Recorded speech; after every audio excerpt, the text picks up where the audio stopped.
Transcription number 49 at the 80 word per minute. Start. The credit movement in this country started in 1904 and it had its own difficulties since the last several decades. The main problem regarding cooperative credit has been that it has been untimely and inadequate. In 1904, the Cooperative Societies Act was passed, which was later amended in 1914. Then there were certain committees appointed and they are reported about the weaknesses of credit movement in the summary. In 1919, this subject of cooperation was transferred to the states, after which several states passed cooperative acts of their own. Thereafter, in 1929, the Royal Commission made certain inquiries about cooperation and the credit movement and made certain recommendations. And till 1950 or 1951, there was very little improvement in the field of cooperation stop. In 1951, the Reserve Bank of India appointed the Rural Credit Survey Committee, which brought out its report in 1954. That committee came to the conclusion that only 3% of the credit required by the agriculturists in the country was being met by the cooperatives, and it made certain suggestions. It suggested that there should be an integrated credit structure in the country and said that there should be share participation by the government in the cooperative societies. It suggested that the government should take shares in the cooperative societies so that the cooperative movement can get strength through government participation.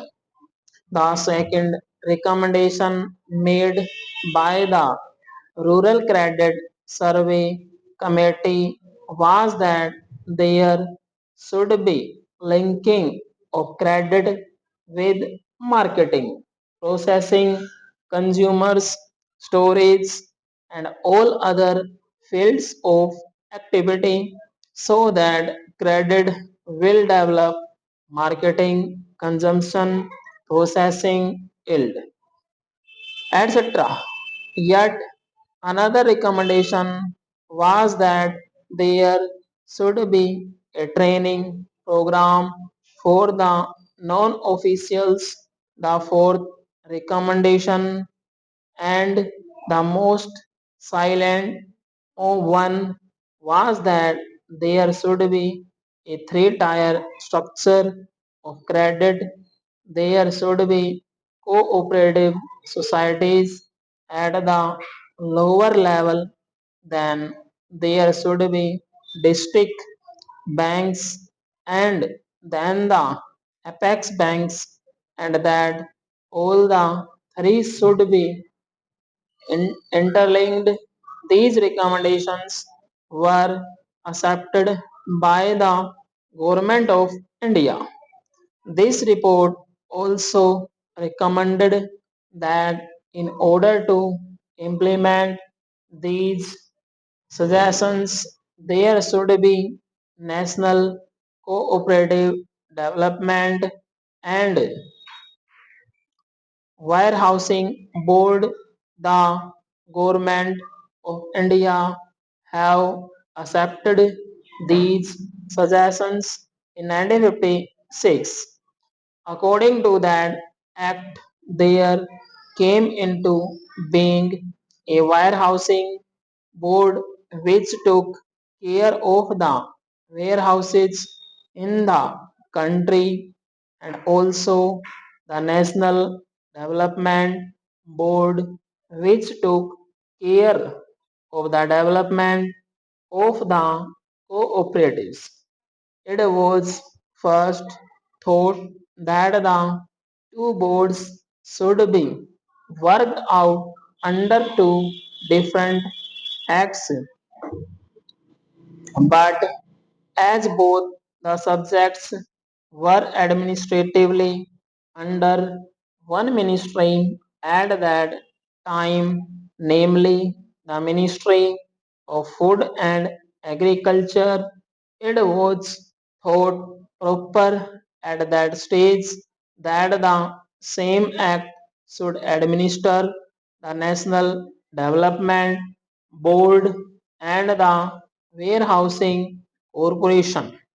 Thereafter, a separate Department of Cooperation was created and attached to the Ministry of Community Development, now called the Ministry of Community Development, Panchayati Raj and Cooperation, and it was decided by the government in 1960 that there should be two separate acts, one for cooperative development board and the other for warehousing.